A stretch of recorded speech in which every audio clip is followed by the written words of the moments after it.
Good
afternoon everybody, and welcome to another out and about video.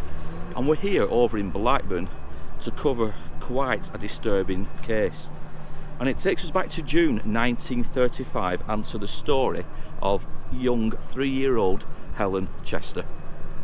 Not since 1849, when Frederick and Maria Manning had been found guilty of murder, had a married couple been sentenced to death by the justice system. But 85 years later, on the 17th of October 1935, James Henry Mills and his wife Edith Mills would succumb to the very same fate after being sentenced at the Lancaster Assizes for a murder so brutal and ghoulish in nature that what you are about to read and hear will ask more questions than it will give answers. So, on June the 30th, 1935, young Helen was seen playing just outside the street. And she lived with her parents, Phyllis and Charles, at number 22 John Bright Street. Now, today it's a miserable wet day, so you're going to have to bear with us best you can. And we've arrived at where John Bright Street used to be. Now, we can no longer see much because there's a lot of modern development taking place, and the area itself is now completely obstructed, if you will, by a company called Star Tissue.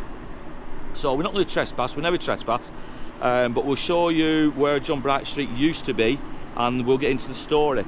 Now, because of the weather conditions today, you can see I'm under my brolly, so we'll do some voiceovers for this one to tell the story in its full detail. It's a strange one, it's horrific, and it's going to blow your minds what you hear towards the end of the tale, but we'll get more into that shortly. So as you can see, this building here wasn't here a few years ago. This is a new build by all looks of it. But where the road goes in here, you can see it. That is where John Bright Street used to be, where this story takes place. So it was in roughly that direction where this unit is. And like I said, young Hannah was last seen out playing with all her friends around about 7 o'clock up to about 20 to 8 when she was last seen by her mother, Phyllis. Now, there used to be an old couple called James and Edith Mills, both 62 years of age, and they always welcomed children into their house. It was like a playground for children, and they loved kids. They absolutely adored children, young children. They used to read stories, they used to have tea, slices of cake, they used to give them drinks of water and pop. They generally did enjoy having children around. But something sinister happened sometime between 20 to 8 and quarter to 8 on the 30th, when young Helen suddenly disappeared.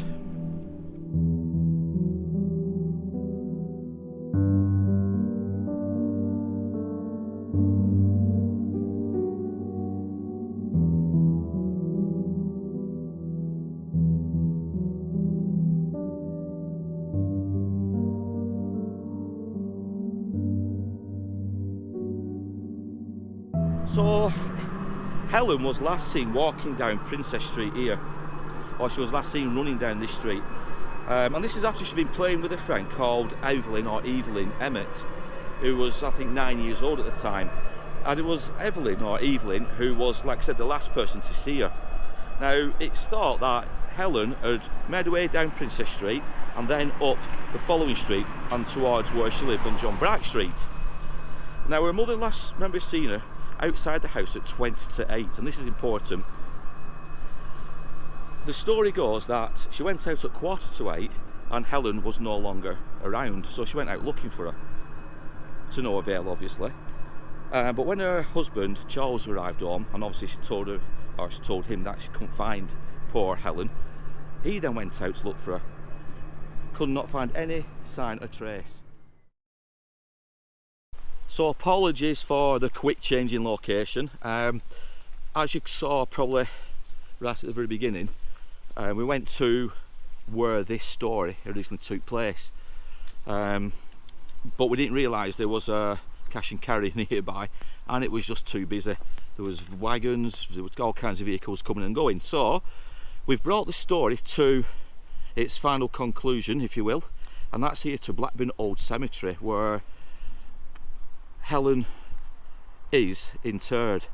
Now the thing is, there's going to be some parts of this story as we walk around and tell you about it which we're going to jump through, simply because the weather is horrendous. But there will be, like I said at the beginning, there will be some voiceover talking, and we'll try and put some photographs and other bits and bobs on for you guys, so the story is a bit more in order, if that makes sense.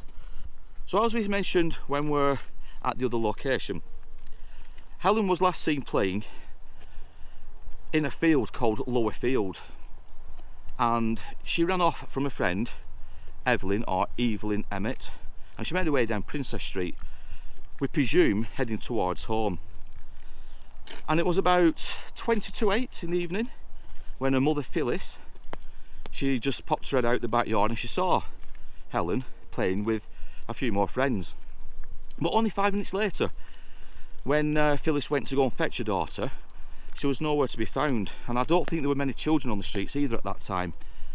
So she went around the street, John Bright Street, and there was no sign of young Helen. Now obviously she's going to be a little bit frantic, as any parent would be, because at the end of the day Helen was only 3 years old. So it wasn't until round about 8 o'clock when her husband Charles arrived back home from work, and obviously she informed him that Helen was missing. So he's then gone out and he's scoured the area to no avail. Now obviously a 3-year-old on the streets on her own at night, any parents will be frantically worried.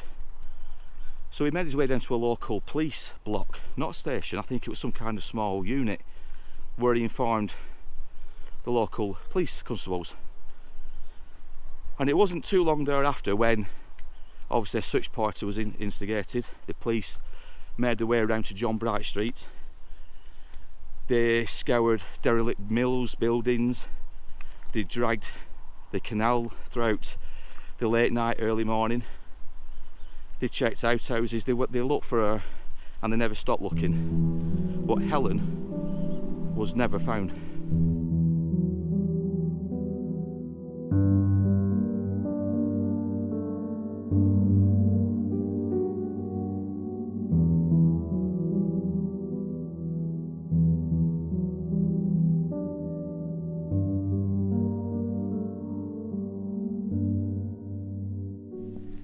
So while we're here, we'll just pay our respects to Emily Holland, and this is another little girl who obviously we've covered the story of, I think one of our first ever stories.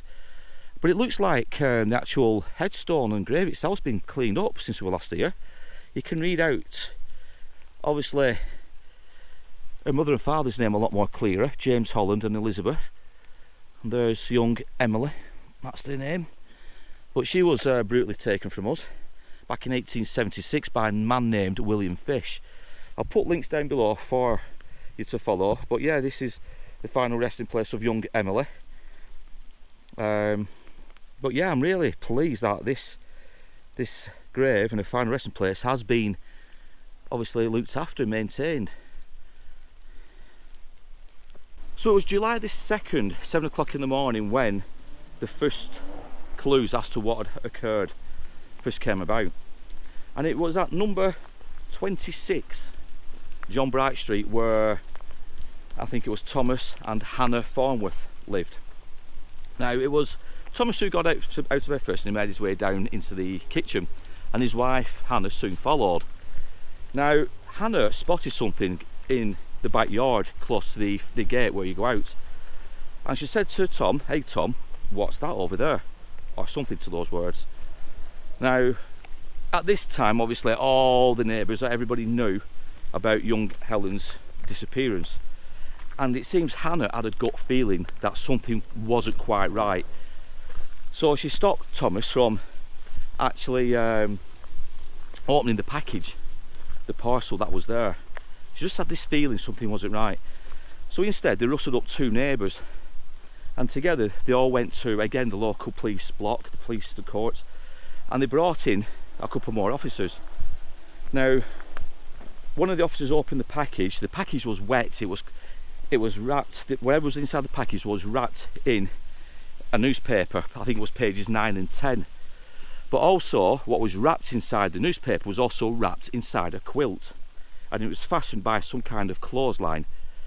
Now obviously what they uncovered that day was the body of Helen Chester, but it wasn't just the body, it was badly mutilated, badly burnt, and she was also missing her two legs.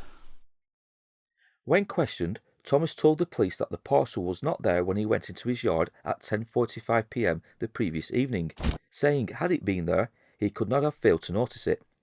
He also told the police that he heard nothing during the night, but one of his children had said he heard the sound of clogs in the back street. Chief Constable C.G. Looms, along with Superintendent Langley, Inspector Dickinson, Dr. G. Bailey and a photographer were at once sent to the scene. Now obviously with the parcel being uncovered and they've identified a small torso, if you will, investigations took place almost instantly. Now there was a police officer who was on patrol that morning who was told to obviously keep the crowds, people who had congregated, away. But he recalled speaking with a neighbour called James Mills. Now James Mills, he apparently gave certain things away with the way he was talking, which perked the interest of one of the chief constables, chief superintendents, by a man named Looms.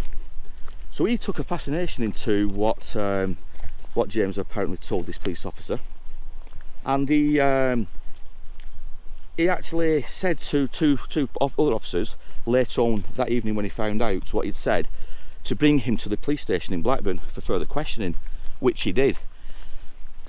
Now the interesting thing about all this is,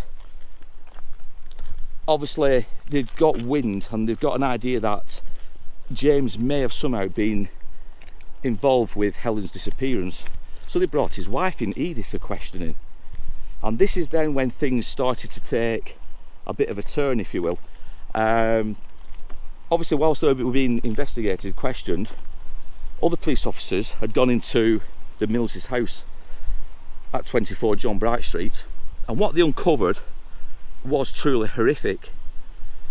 They found bone fragments in two fireplaces, one in the kitchen, one in the main living room, if you will. They found blood splatters in both bedrooms, one of Edith and one of James. They found bone fragments, like I said, not just in the fire grates, but in one of them there was also small pieces of flesh. They found buttons that had once belonged to the jersey or the jacket that Helen was wearing when she went missing. And there was other incriminating pieces of evidence that was recovered from the Mills' house.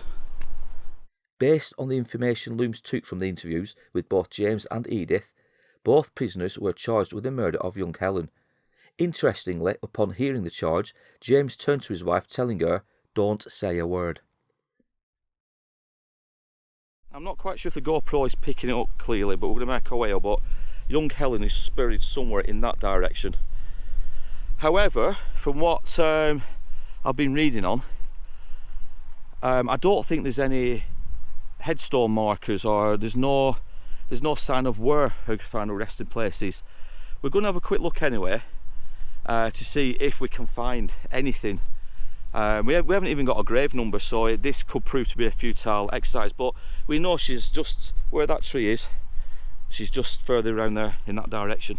So we're going to make our way over now, and hopefully we might just find something, but I'm not holding much hope, to be honest. Now, the bizarre fact about this story is James and Edith Mills, they were known for taking in kids from the nearby street, from John Bright Street, probably from Princess Street as well. It was like an open door, open access for all the children to come in. Now, they used to enjoy the company of little kids. They used to give them pieces of cake, make them drinks. They used to show them how to knit. They really looked upon kids as being friendly in nature and, you know, warm into the house and to the environment. So we can only speculate on what transpired on June the 30th. Without a doubt, young Helen was murdered in the Mills's house. But what was the motive? What occurred within a 5-minute period for young Helen to lose her life? Now, I'm of the belief that perhaps an accident happened. Maybe, I don't know, maybe Helen was burnt by hot water. She might have cut herself with a knife. It might have been an innocent, completely innocent incident that happened which freaked Edith out. And obviously Edith is, for whatever reason, she's picked up a hammer or a mallet and she's cracked Helen over I think it's the right side of her head, which killed her instantly, or it would have killed her instantly if the medical reports were anything to go by. And then what I believe happened is her husband James came home within 40 minutes or so later, and I think that he helped Edith, his wife, cover up obviously the murder of Helen. Now, why would the husband do that? Well, if they'd been married for so long, if maybe he felt that his wife, because he did mention something about her mental health later on in court, and that's something we'll get to again shortly. But otherwise there was no other incidents, no other records. There's nothing on file of Edith and James harming children up to this point. It's not like there were serial killers, it's not like they've done it before, they've covered things up. But something happened on the 30th, and we think within a 5-minute period, because Phyllis, her mother, went out at 22, she'd seen her daughter playing. At 1:45, there was nothing. Now, another girl called Margaret Pickering, around 8:15 to 8:30, went to the Mills's house where Edith was alone, and she explained that Helen had gone missing. Now, the police feel that if Edith did indeed commit the actual crime, then but Helen's body was somewhere in the house. Obviously, she was dead. But this killing must have happened, the police think, within a 5-minute period between 22 and 1:45. So now you're going to be asking, well, where was James when all this was going on? Now, around 7:30 that night, James had asked Edith if she wanted to go for a walk. They used to go for walks in the near neighbourhood. But on this particular evening, Edith said, no, she went, you go off out, I'm going to do a little bit of cleaning up, I'm going to do a bit of reading and maybe some knitting if I have time. Nothing untowards. I mean, it wasn't out of the ordinary for Edith to do things like this. But James, apparently he went to a friend's house, which was about half an hour's walk away. So we do know that James wasn't in the house if the police's guesses are right, that Helen lost her life between 22 and 1:45, or if not up to 8 o'clock that evening. But without a shadow of a doubt, Helen had lost her life, I personally think, before James arrived back home, and he helped cover up the murder. Right, so Vicky's now come out with something. You said the little girl could have had an accident in the house. Yeah. Right, so this could be plausible. She could have had the accident in the house. His wife panicked because she was alone with her, but the accident actually knocked her unconscious. And it could be when the husband came home, he actually put the fatal blow to the head. Possibly. Yeah, so she's unconscious. Obviously, Margaret wouldn't have heard from her. Yeah. Begging for help or anything like that. Yeah, plausible. She could be unconscious. Like you said, James has come home, panicked. Yeah. So in actual fact, I still think it could be open. Yeah, that is plausible. I mean, we're only guessing at this, but I know it's got an alibi. Yeah, But- exactly. He has got the alibi, but like you said, if she was just unconscious, maybe he's then come home, and to help cover up the tracks of what obviously the accident or how it occurred, he could have been the one that gave the brutal blow, the fatal blow.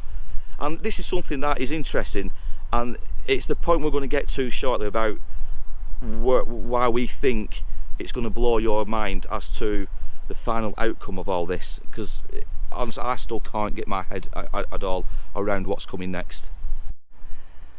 So as you can see around here, it's quite inaccessible, to be honest. But I think she's somewhere in this region here. But I mean, I'm just getting absolutely drenched walking through it. The weather's not been too good for us today, to be fair. Just keep looking around. You never know. But yeah, it's a bit miserable today.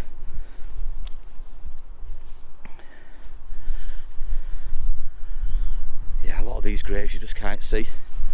Just see them peeking their heads out from the overgrowth now. Let's get onto the pathway. Oh my god, I'm wet through. Look at this state.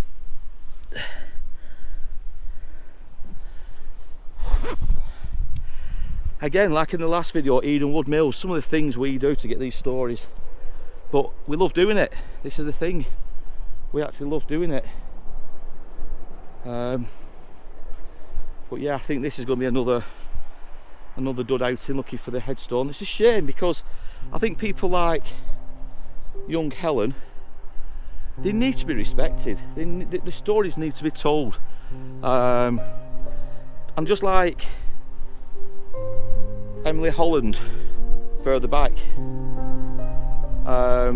you know, I mean, she should have a marker, a headstone. You know, there should be something to remember, because she didn't deserve what happened to her. You know, and it's a shame that we just can't, and nobody probably will ever find out where she's located. Really is such a shame.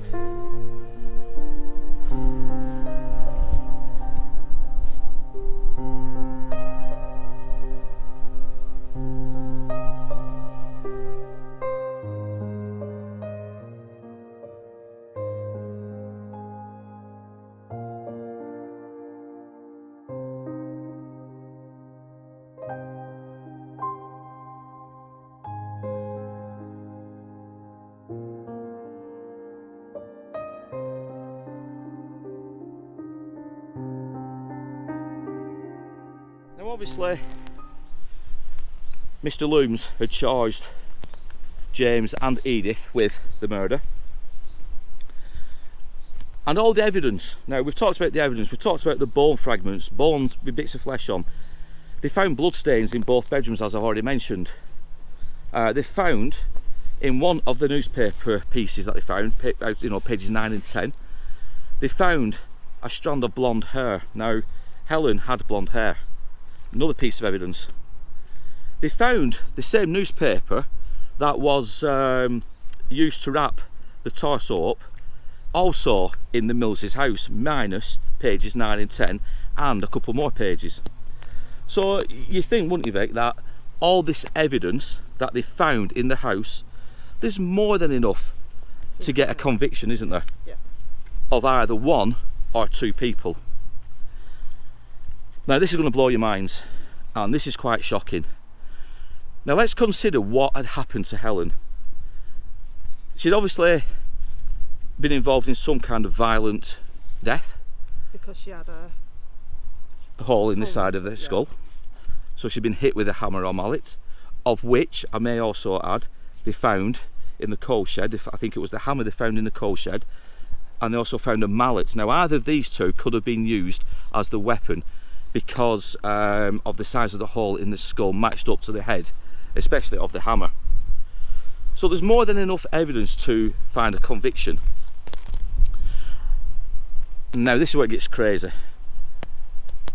James and Edith both appeared in court and it was in, I think it was in October when they finally went to court. Scratch my nose. Whilst they're in court, not once did either of them ever give evidence. They were never brought to the actual dock, if you will, and made to explain what had happened on June the 30th. Neither of them. All we got out of James was he was at a friend's house, which he told Mr. Looms, the chief constable, when he was being interrogated in the actual Blackburn police station. But he never had to go into the actual Lancaster Assizes, the proper court, if you will, to explain his whereabouts. Edith never had to stand trial. Basically, it was all done by their defence team, as well as Mr. Jackson, who was prosecuting. All the talking was done by 3 people, but not the 2 people who basically had hidden the body, either aiding and abetting. One of them or both of them were complicit in Helen's murder. All this evidence stacked up against them. All these things were found in the Mills' houses, bone fragments, as I keep saying, bits of skin on the bone. The quilt that the torso was also wrapped up in matched the quilt of Edith's in the bedroom. It's unfathomable what's going to come next, but the simple fact is both Edith and James would be convicted of murder, right? Both of them. This is the important bit. And they were both sentenced to die by obviously by hanging. Now people, the barristers, the defence team all kicked off over this, saying that there's no concrete proof that Helen was indeed murdered. And this is the bit I can't get my head around. Helen wasn't murdered. They said, oh, there was no proof. There was no concrete evidence to prove it. Well, what was a hole in your skull? Exactly. She had a hole in her skull. She was hit over the head. And they found the instrument that hit her over the head. They found, exactly, they found a hammer or a mallet. They found both, which could have been used, one to be used to cause the death. The interesting thing is, and I think it was a botched investigation by the police. That's the only thing I can think of, because never was James ever charged with any aiding or abetting. You know, it proved he wasn't in the house within a time frame. That means nothing. It means nothing. Like Vicky said, he could well have come back if poor Hannah had just been unconscious. He could have made the fatal blow. But if we go off the fact that his wife Edith did kill her, and James came home and found the body and he panicked to cover it, obviously what his wife had done, then why wasn't he charged with aiding and abetting? He was never charged with it. They were both charged equally with murder. So they were both obviously found guilty, and the judge handed down the sentence of death. Now, what were they found guilty of then, if they're saying it wasn't murder? Murder. They were both found guilty of murder, right? So basically, like I said, they both had to face the hangman's noose. Now, the following day, I think it was the following day, but an appeal was set up by both defence teams. James, somehow, he got off. He actually got off scot-free with any involvement in the disposal of the body, with covering up the death, or indeed with murdering poor Hannah. But yet Edith, his wife, she never got the appeal. She lost the appeal and she was sentenced to die in December. Now this is where it takes another turn of events, but obviously James is a free man now, and I'll put a picture over here now showing him leaving Lancaster courts. But Edith, his wife, she wasn't so lucky. Well, I wouldn't even call it lucky, but she would obviously have to face the hangman's noose, or so we think. But yet, somehow, I don't know how it happened, Edith, in December, also got an appeal. But with her, she would have to spend the rest of her life in Holloway prison. Now, I don't know about you guys, but something's not quite right with this case. A poor 3-year-old innocent little girl who was just having fun, playing like she always did, has lost her life. And it's beyond doubt that she lost her life in the Mills' house. Everything was there, all the evidence was there, and yet not a single person, how can I word this, but not out of the 2 people the only two people who I personally believe could have killed Helen, neither of them would face the ultimate sacrifice, if you will, the ultimate punishment. Both of them, in my eyes, should have hung. They should have swung for Helen's death. And you know, if this is upsetting for some people who may think, well, you know, innocent until proven guilty, what more guilt do you need? What more evidence do people need? And the fact they also burned the body. And yeah, exactly. It's not just the fact that poor Helen lost her life, it's what they did afterwards to try to cover it up. If it was an accident, if Helen had encountered an accident, an injury in the Mills's house, just go next door to the family and say, look, she's been scolded, or she's hurt herself with a knife, or I caught her on the side of the head with something.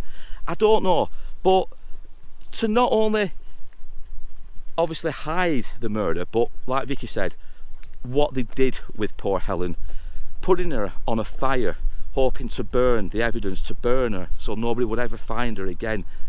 It's shocking. I mean, I've got a photograph of our 3-year-old Libby when we were in Florida playing innocently, and I looked at it the other night when I was doing this story, and I thought, okay, she's my daughter, but how can any sane person take the life of such a young innocent child? I can't, it just doesn't register with me. I can't get my head around it. But the fact that not a single one of them ever had to face the ultimate punishment, it's sickening. It really is. Now, I don't know what you guys think of that. You know, comment down below. Am I being a bit too harsh? Am I being a bit too naive? It's so wrong that this couple, and I don't care less if they're 62-year-old, they still know right from wrong. Did they have children themselves? I'm not sure. Now, Vicky's just asked, did they have children themselves? I honestly don't know. I can't answer that question. But if they've got to 62, yep, right, whether they've had children or not, they're gonna, back in them days, they used to always look after each other. Yeah. They did, didn't they? Yeah. Yeah. So to me, yeah, like you said, both should have been punished. Both are guilty. Both are guilty. No matter what, who actually did the fatal blow, they were both there probably when they burned that body. Yeah, yeah, 100%. 100%. Yeah. So tell us what you think of that. What I don't get though, is apparently lots of children used to go to the house. Yeah. Right? So if it was a genuine accident, why, like you say, would they not just go to knock on their parents' door, or your daughter's had an accident? This is what I mean. No, but Vicky has raised some good questions, and these are questions I thought myself when I was putting the podcast together. But these are the questions which I cannot understand weren't asked at the Lancaster Assizes when they were both obviously taken to court, taken to be prosecuted. Why didn't James and Edith appear in the dock to answer the charges of murder? There's nothing written down about it other than the press saying that they were never called. They were never called to give evidence. And it's just crazy. The only time that James ever tried to speak up was at the appeal. And he turned around and said he didn't give evidence at the original trial simply because he didn't want to incriminate his wife. I mean, that says it all in itself. He doesn't want to incriminate his wife. Well, but then if he got off like he did, why did he not fight for his wife to get off? But again, these are questions that should have been asked in court, aren't they? These are questions that should have been asked in court. I like I said, you know, further back, I just believe it was a botched police inquiry. It has to have been. Even though they had all the evidence that they could possibly want in a murder case, to me, something went wrong. The defence team did a brilliant job, I'll give them that. I mean, they got the murder conviction quashed, as in, you know, the death penalty. One of them walked scot-free, the other one had to serve life imprisonment. It really is such a strange ending to, you know, to the story. I mean, and I keep going back to young Helen, an innocent 3-year-old girl. She's probably been in the Mills's house hundreds of times with all her friends, and never once had there been any incidents or anything untoward happen, but yet on this one evening something did. And this is why I personally believe it may well have just been an innocent accident. Edith's panicked, like Vicky said, she could have been unconscious till James came home. James has panicked, and that's when the deed's been done. or Edith herself has done the murder. But one or both are complicit in this story, and it's sickening how they got away with it. I still don't get, and I know it's, they had lots of children around all the time, and I think back in them days they used to go to different people's houses. What triggered them to do that?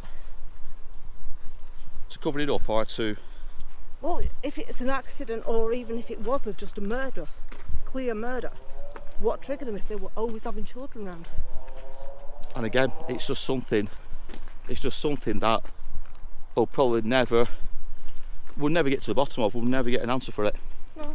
We'll probably never ever get an answer to. Well, that's what they should have also been asking the questions at the dock. Yeah. There's hundreds of questions. There's hundreds of questions that should have been asked, not could have been, but should have been. And this is why I believe it was a botched investigation. I really do. Something went wrong. But like I said further back, the defence team did such a good job. You've got to hold your hands up to them. They did such a brilliant job in getting, obviously, the death sentence rescinded. But also as well, you said to me that he also said to his wife, say nothing. Yeah? Yeah? Yeah. Say nothing. Say nothing. But yet, he got off.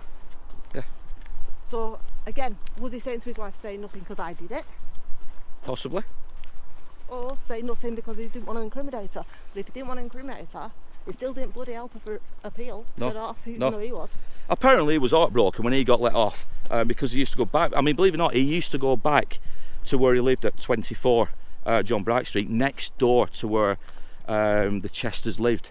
I mean, bearing in mind, you know, Phyllis and Charles, Helen's parents, still lived there at number 22, and he had the gall to go back in mourning for his loss because his wife, even though she obviously weren't going to be hung, he was keeping vigil at the house, worrying over her sanity, over her health.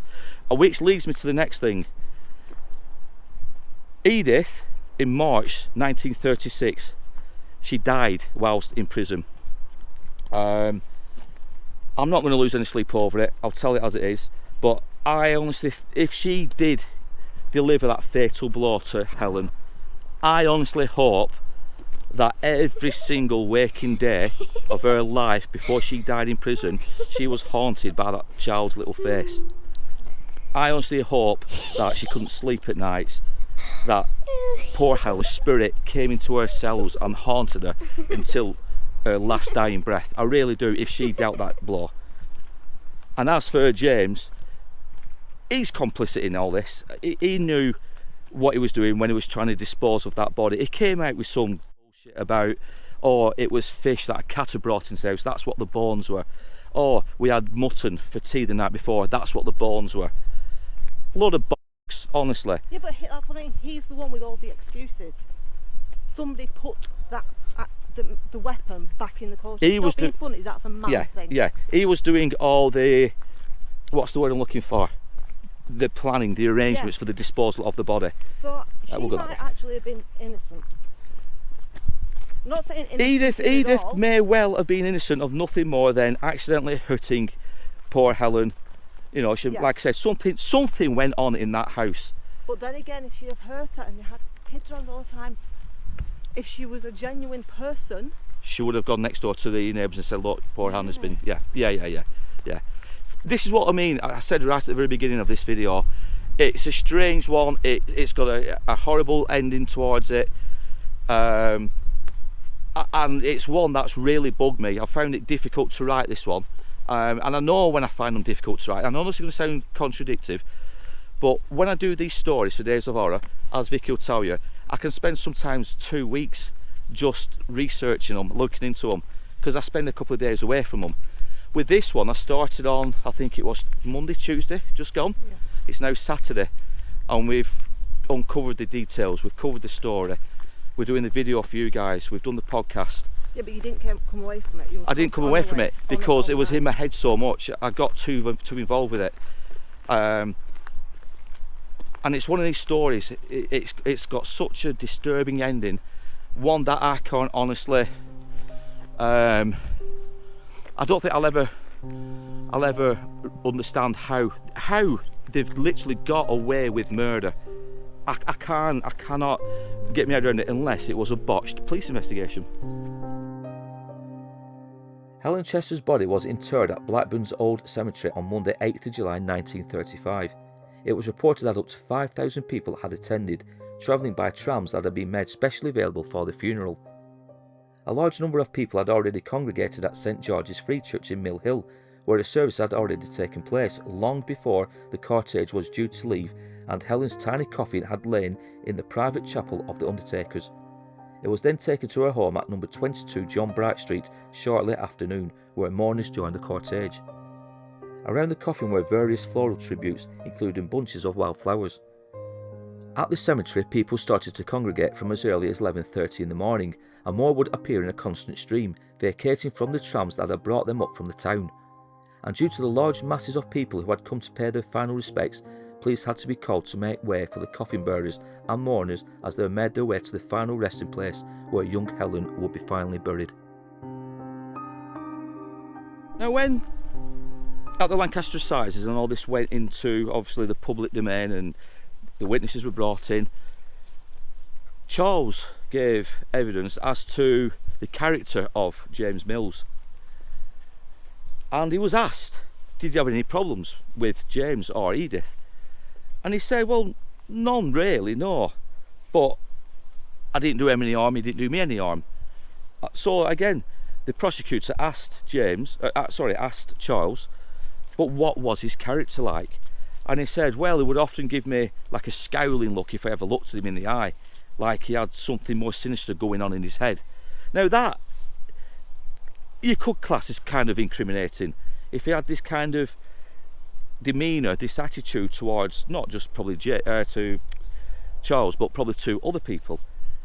Again, was there something going on in James's head that nobody ever realised? You know, was he a dangerous man?